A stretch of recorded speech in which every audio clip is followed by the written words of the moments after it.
Des profondeurs, je crie vers toi, Seigneur. Émission Nos amis du purgatoire. Je crie vers toi, Seigneur. Présenté par Nathalie Bouelassa. Seigneur, écoute mon appel. Que ton oreille se fasse attentive au cri de ma prière.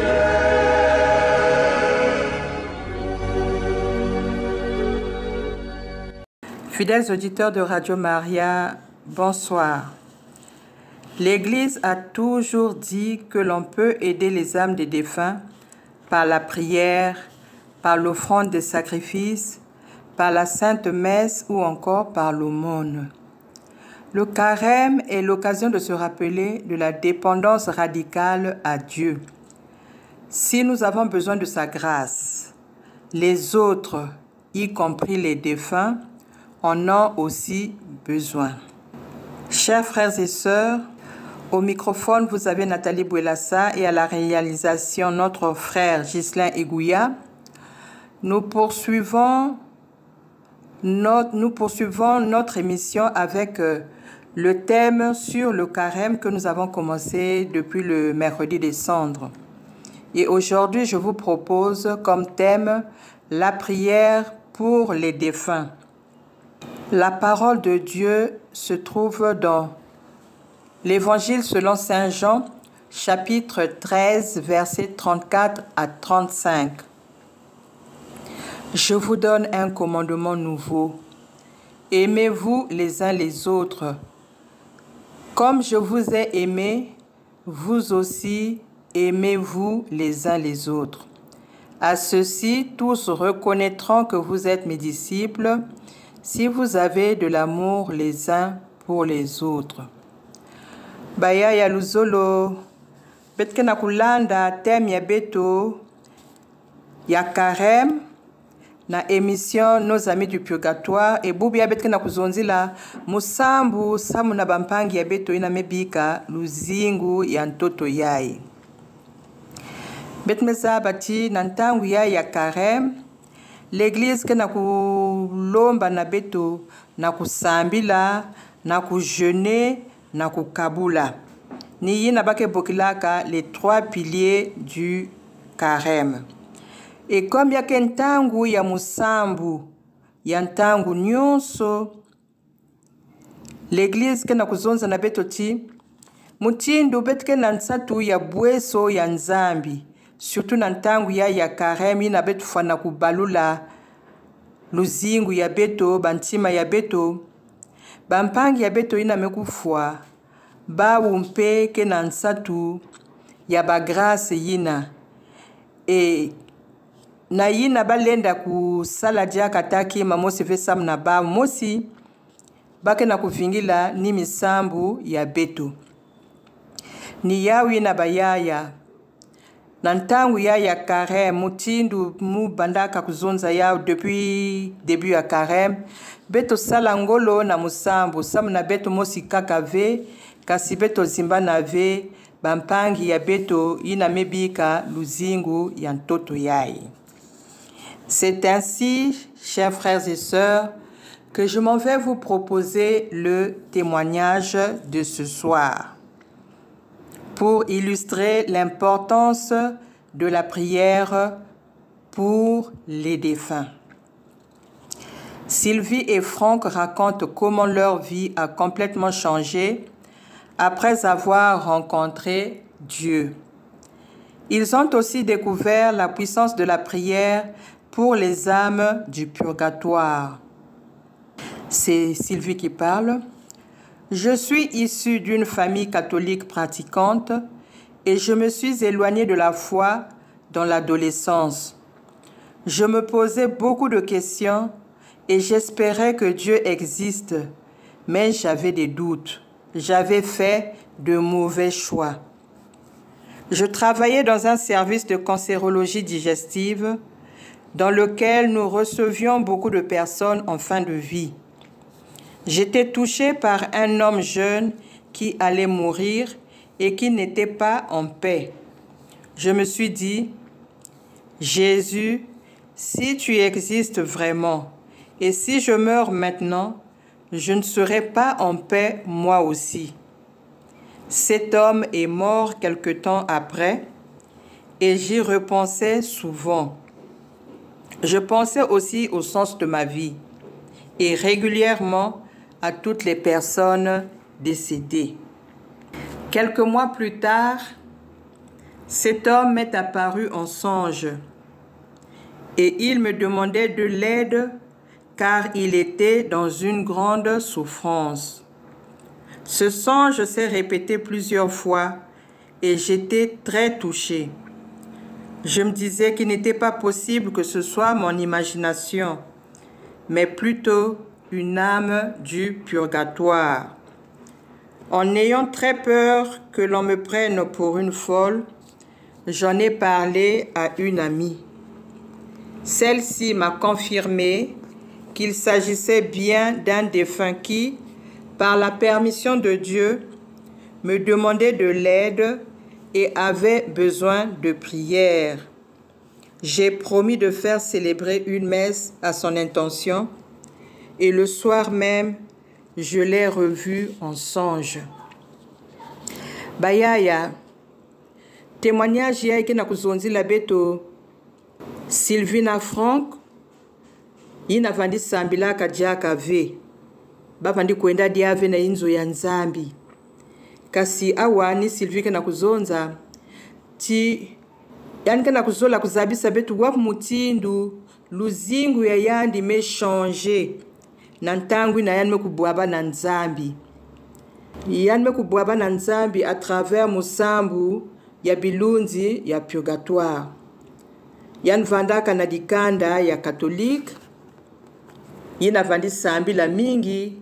Kasi yandi bikaka nzila ya inzo ya nzambi na bu jeune ya yandi. Yan vandi se poser ba question mingi.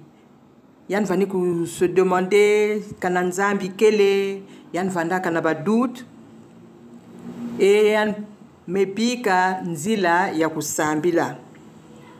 Yan vani sala na l'hôpital na service ya cancérologie si kaina ba malade ke na cancer et mingi vandaka na mansuka ya lufwa ya ba yin bake bokla en fin de vie.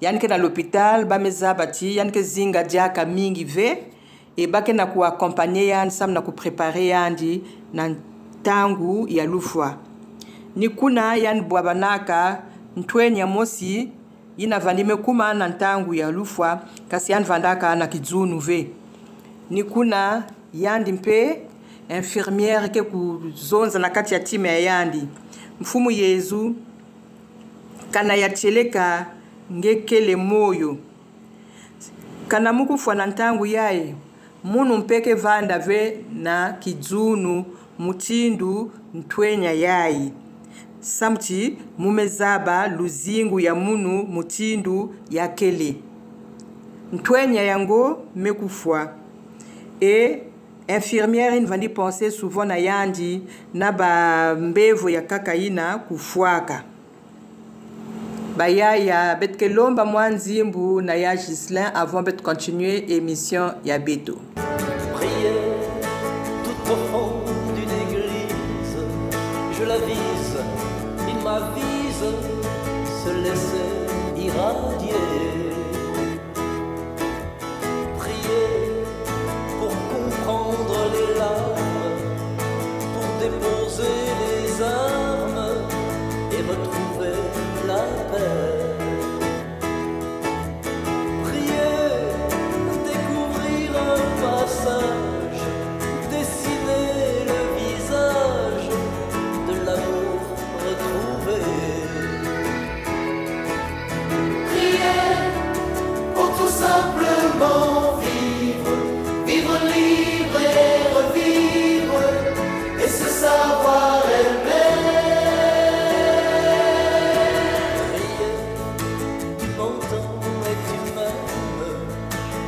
victoire sur soi-même et retrouver la paix.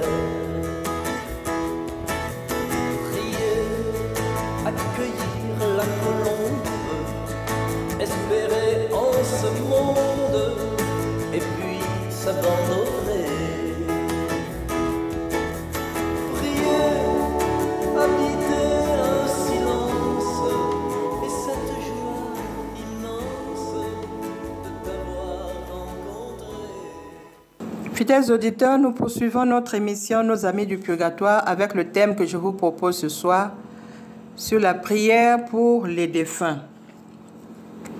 Bango ndame kuluta ntwe na ina mekuisa kutala na kati ya ndosi na infirmière yai yanke na kulomba yanji na kusadisa yanji samti yankele na kati ya mpasi endosi yango yan mesala yawo bambala mingi nikuna kiadi mekusala yanji yan metalati kana muzonza yao na muntu ni muntu balende pense ti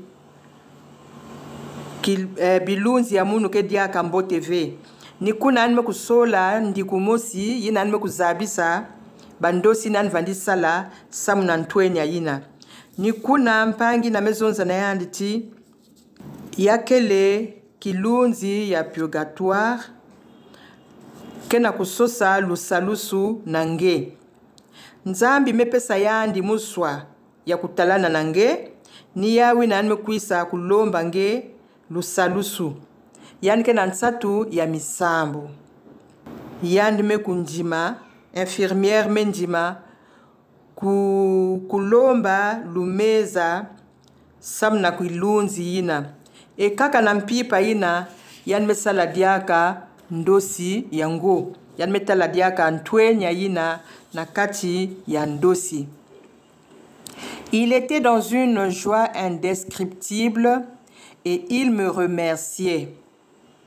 Puis, la messe a été célébrée et je ne l'ai plus jamais revue. À ce moment-là, je me suis dit, mon Dieu, tu existes vraiment. Cette expérience a ouvert mon cœur à l'amour de Dieu et m'a donné une grande compassion pour les âmes du purgatoire.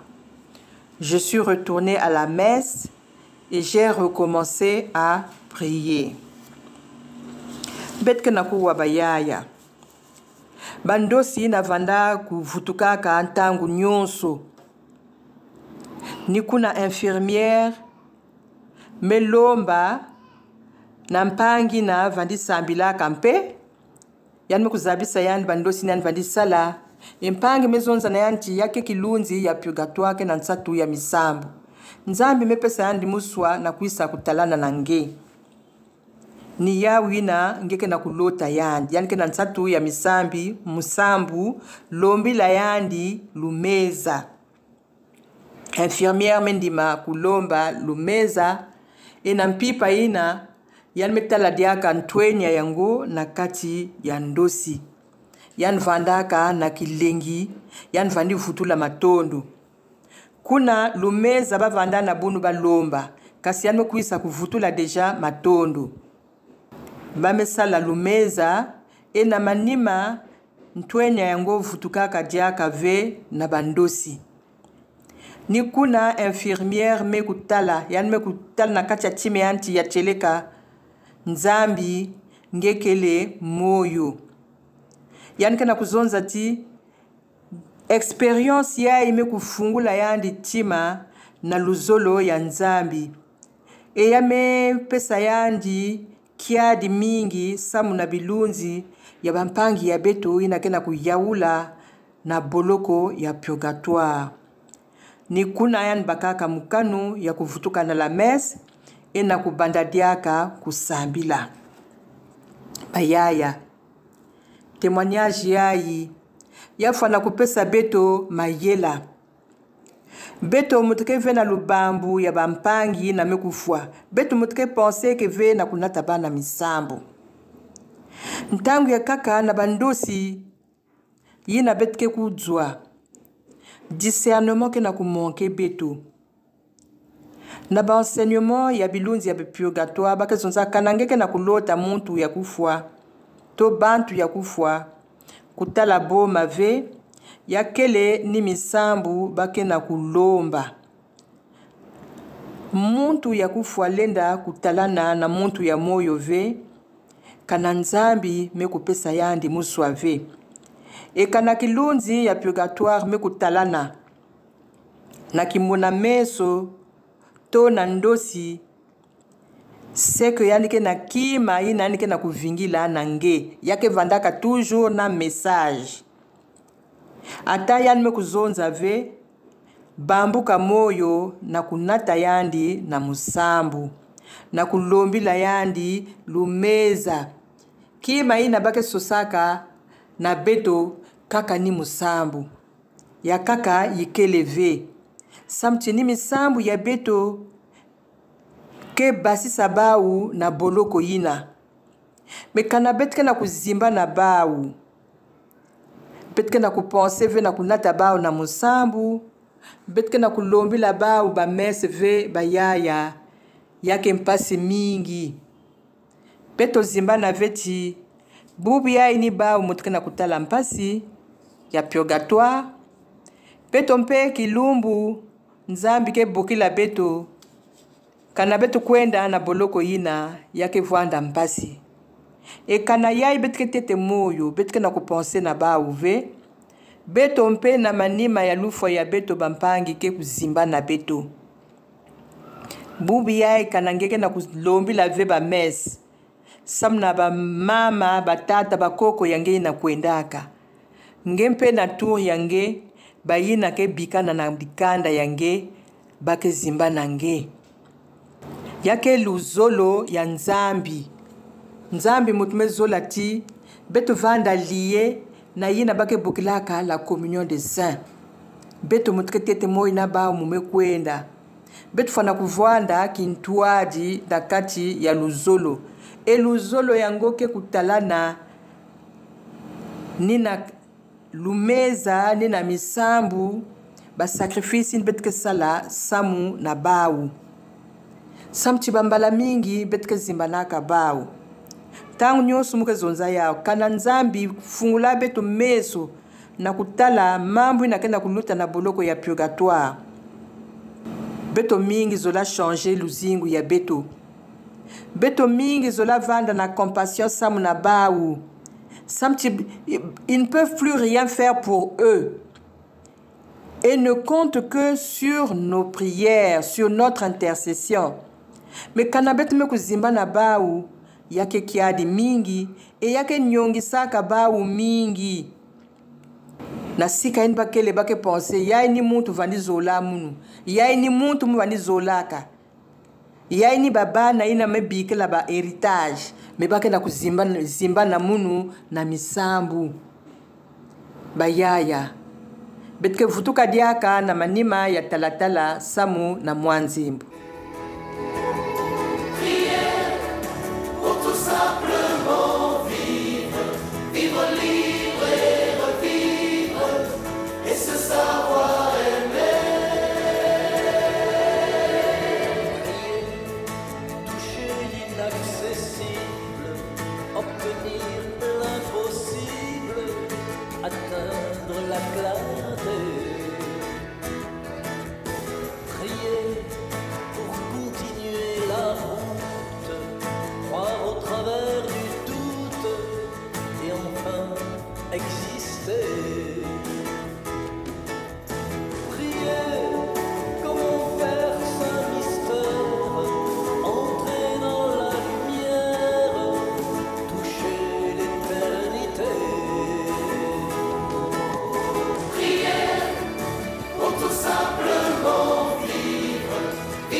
Bayaya luzolo ina yiki betke retenir na témoignage yai tinzambi ke luzolo ata betke da kubakula luzolo ya nzambi ve na katikati ya beto Yakeniki muntu ya beto mutu na kusala. Ne serait-ce que pour le souffle de vie qu'il nous donne chaque jour, qu'il renouvelle en nous chaque matin. Beto fanda kuvutula yandi matondo. Atangeke na kubela, atangeke na kudila, atangeke na bankwamusu ya mutindu na mutindu. Tula na nchima yangeti nzambi mekuzolange. Ata muntu kuisaka wadantoto na kufilisa bampangi. Ya kuvanda yi bayi na kena kati ya bimvuama. To bayi na kena kima ve kena kudila kena kuyaula. Beto nyonso ke bana ya nzambi. E mwana ni mwana nzambi mekuzola yandi na ntima mosi. Bampasi na ngeke na kubuabana. Ya kubwisa nge na masumu ve. Na kupense ti nzambi mekuzola nge ve. Ni kuna mfumu Yesu ke na kuzonza. Tiani ke na kupesa beto commandement ya malu beto fwana kuzola sana beto na beto. Bayaya bet mezaba. Kana luzolo vanda kana katikati ya beto. Luzingu ya beto zola vanda ve mutindu beto kana kunata yao na ntangu yai. Et même na beto ba chrétien. Luzolo yango yake vandaka mingi kaka ya inua kasi ya tima ve. Beto ziba na veti.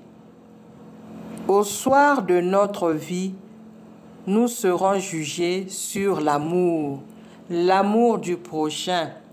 La charité. La charité kaka na bayene ke moyo ve. Mais charité yango beto fana ku vanda na ya umpe na bampangi ya beto. Parce que lorsque nous parlons du prochain, nous ne devons pas voir que celui qui est vivant, celui qui a quitté ce monde et qui souffre en purgatoire est également notre prochain. Et nous devons penser à lui. Nous devons avoir de la compassion pour nos défunts.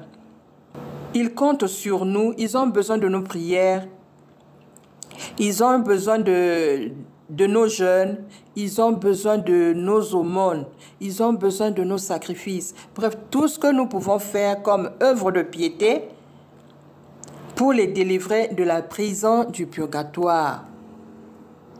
Prier pour les âmes du purgatoire est une marque d'amour, une marque de charité pour le prochain.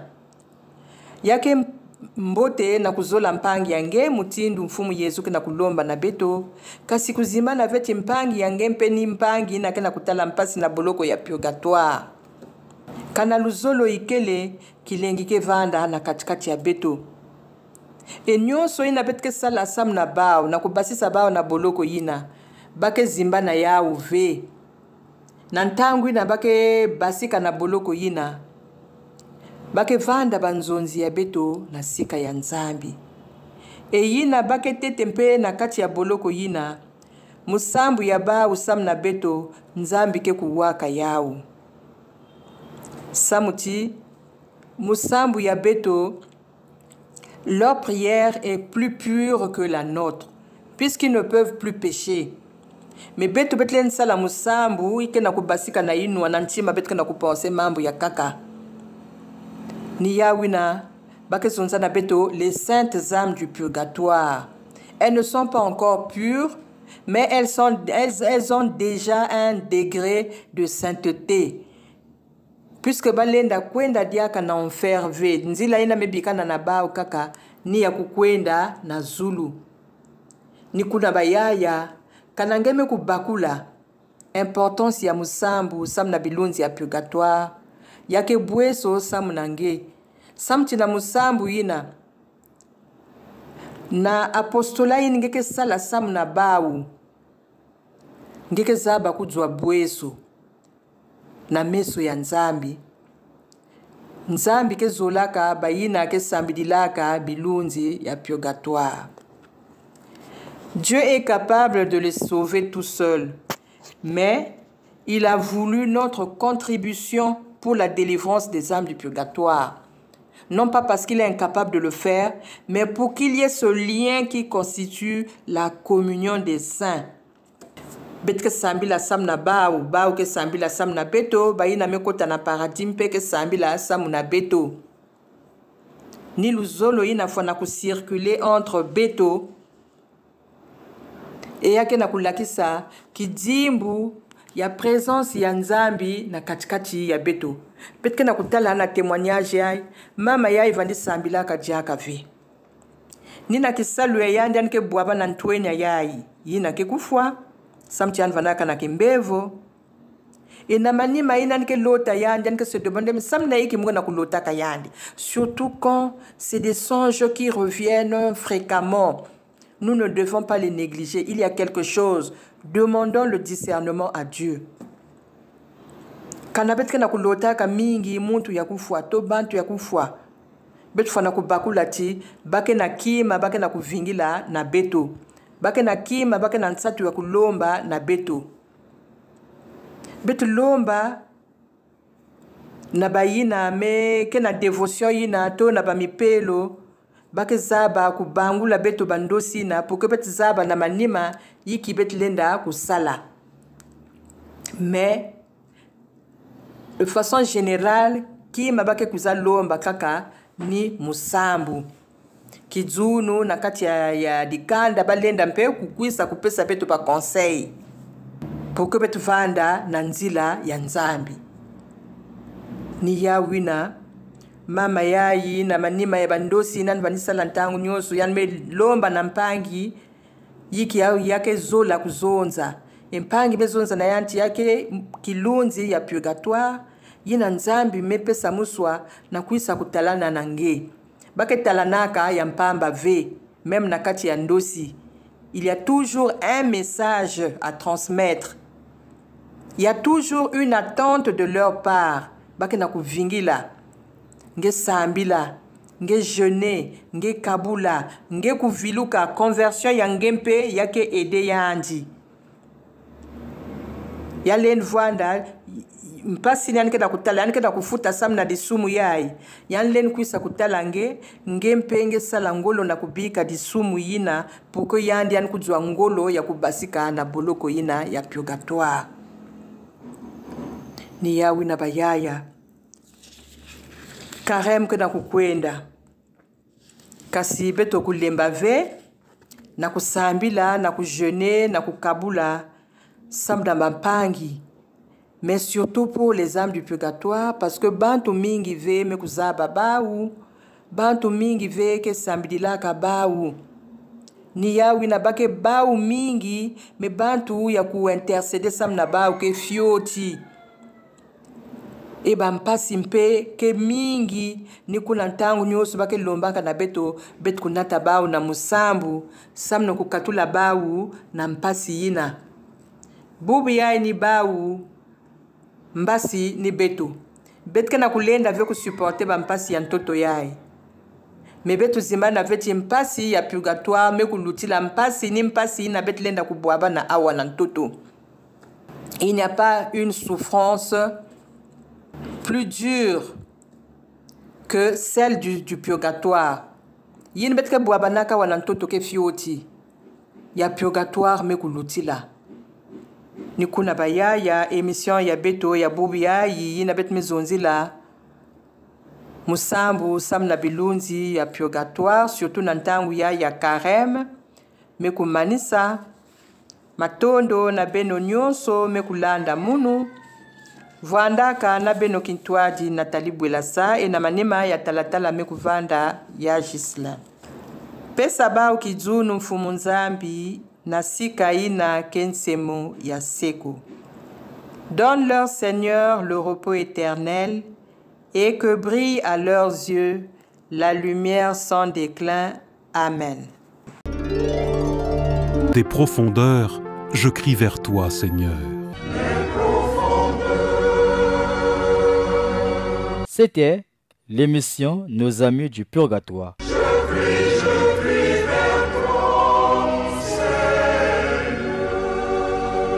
Présenté par Nathalie Bwelasa. Seigneur, écoute mon appel, que ton oreille se fasse attentive.